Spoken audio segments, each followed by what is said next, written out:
தமிழகமெங்கும் கிளைகள் கொண்ட Annamal institute of hotel management and hospital management படிப்பில் சேர்வதற்கான அட்மிஷன் நடைபெறுகிறது. கிருஷ்ணகிரி மாவட்டம் குள்ளம்பட்டி அடுத்த சின்ன அலேரா அள்ளி அருகே அறுவடைக்கு தயாராக இருந்த 500க்கும் மேற்பட்ட வாழைகள் சூறாவளி காற்றில் சேதமடைந்ததால் விவசாயி ஐயப்பன் வேதனையடைந்துள்ளார். இது குறித்த கூடுதல் விவரங்களை நமது செய்தியாளர் ரமேஷ் வழங்க கேட்கலாம். ரமேஷ் வணக்கம். கிருஷ்ணகிரி மாவட்டம் குள்ளம்பட்டி அருகே அறுவடைக்கு தயாராக இருந்த 500க்கும் மேற்பட்ட வாழைகள் சூறாவளி காற்றில் சேதமடைந்திருக்கிறது. இது குறித்து விவசாயி என்ன தெரிவிக்கிறார், அது பற்றிய விவரங்கள் என்ன சொல்லுங்க. மோகன், தமிழகத்தின் பல்வேறு பகுதிகளில் சமீபத்தில் வீசிய பலத்த சூறாவளி காற்று மற்றும் கனமழை காரணமாக அறுவடைக்கு தயாராக இருந்த ஆயிரக்கணக்கான வாழை மரங்கள், தென்னை மரங்கள் முறிந்து பெரும் சேதமடைந்துள்ளது. அந்த வகையில் கிருஷ்ணகிரி மாவட்டம் குள்ளம்பட்டி அடுத்த சின்ன ஆலேரள்ளி பகுதியை சார்ந்தவர் ஐயப்பன்.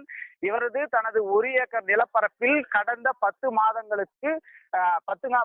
மாதங்களாக பயிரிட்டு நல்ல முறையில் பராமரித்து வந்தார்.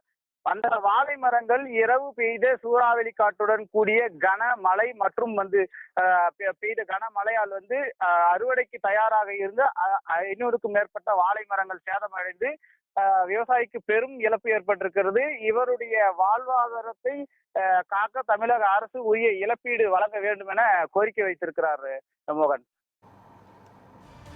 விவரங்களுக்கு நன்றி ரமேஷ்.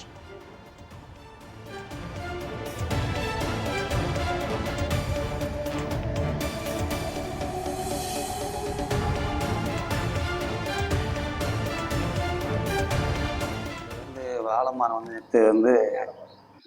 நேற்று 6:50க்கு சூறாவளி காற்று இப்போ ஆலங்கட்டி மலையெல்லாம் பயங்கரமாக 1 ஏக்கரா நான் வாழை மரம் வச்சுனுங்கிறேன்.